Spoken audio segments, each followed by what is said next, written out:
你觉得台湾岛内的老百姓，或者说我们觉得台湾岛内的老百姓，他对于统一这个问题有迫切性的认识吗？没有啊。当然，我们也愿意去看到说两岸交流的一些善意啊。我们刚刚包括这个议题上有讲到柯文哲太太陈佩琪到大陆旅游一周，包括啊，我看到这段时间在大陆的社交平台上有一条高赞的这个视频。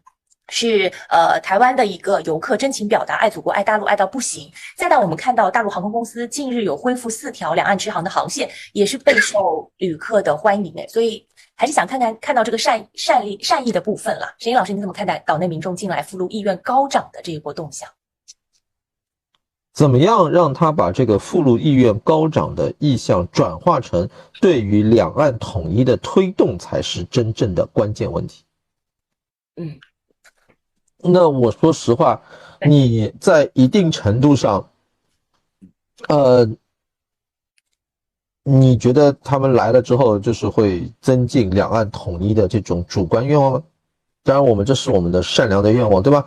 那么我们不妨去做一个统计，就是说台湾岛内有多少人已经到大陆来过了，然后这些来过的人当中，但是问题在于另一个方面啊，现在台湾岛内有什么力量是主张统一的呢？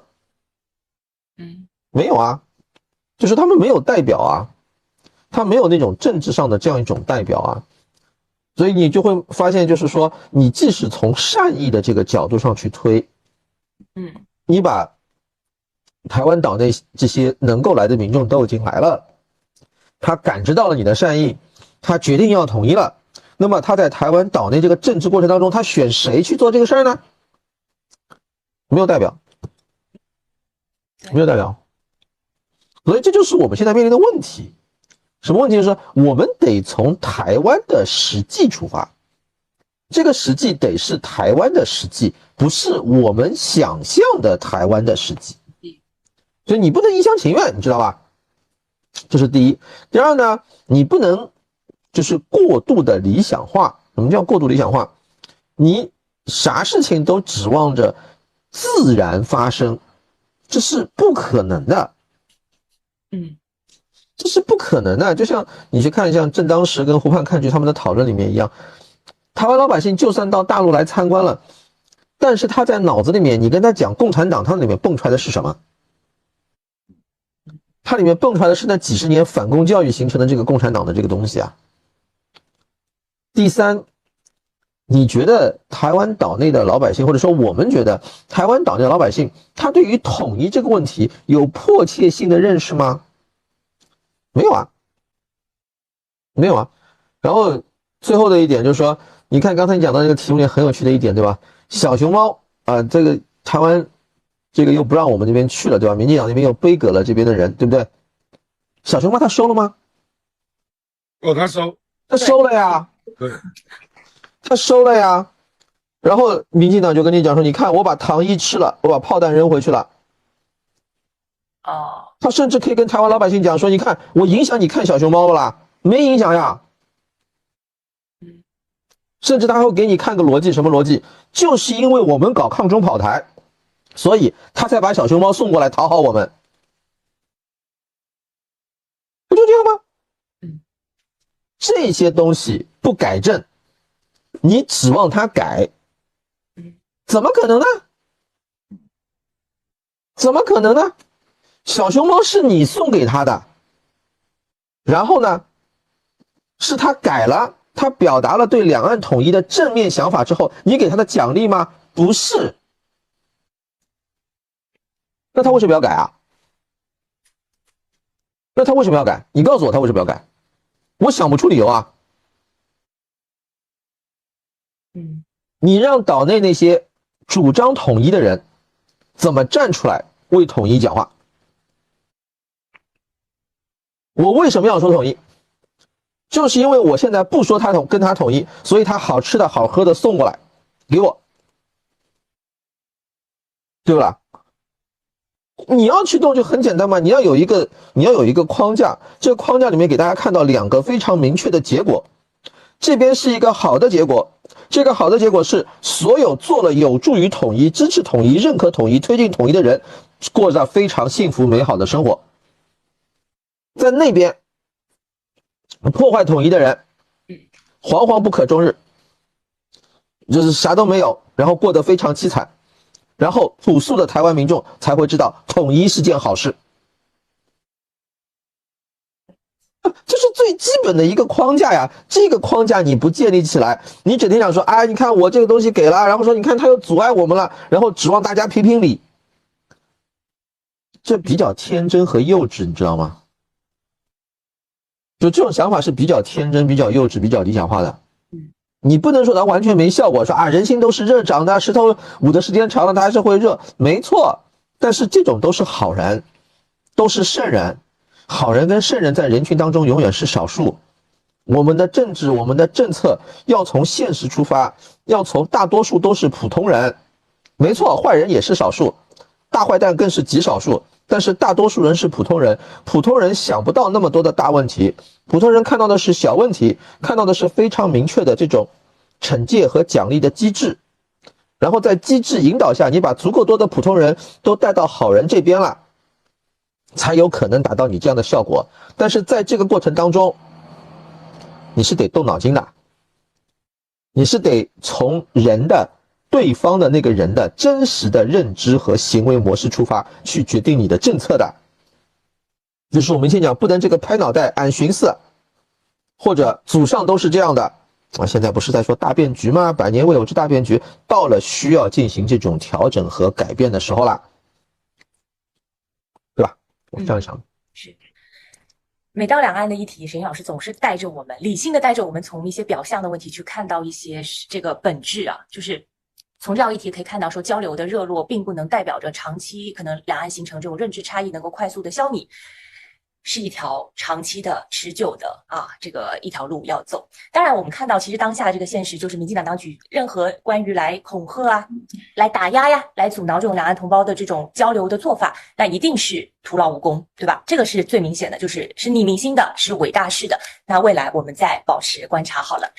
因为是台湾的朋友，可能他最近有听亮哥的那个评论，亮哥最近找了一份报告吧，那个报告大概率是说呢，台湾可能大陆的就是策略就是打在日本，统在台湾，大概这个策略。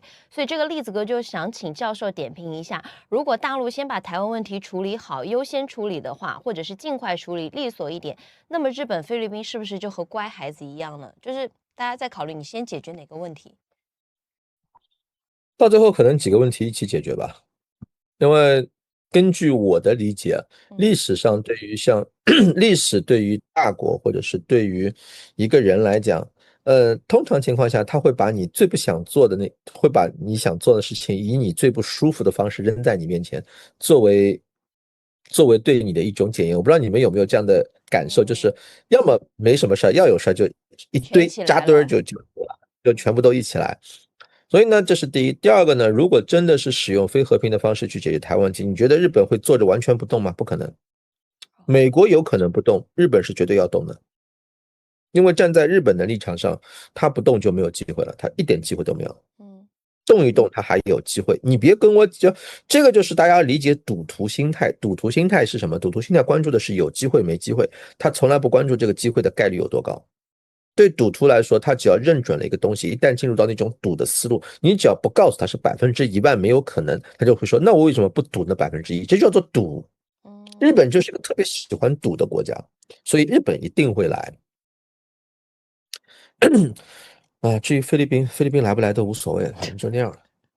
这个 Delta 这个增量对于全局没有任何实质性的影响，但是对于中国大陆来说有些事情实际上是有某种象征性意义的。就像1949年、1949年中华人民共和国成立，1950年抗美援朝爆发，1950年的中国单挑17个西方国家，美国挑头，没有人能相信中国能挑赢，结果中国打平，打平的就是赢，然后打出50年的和平。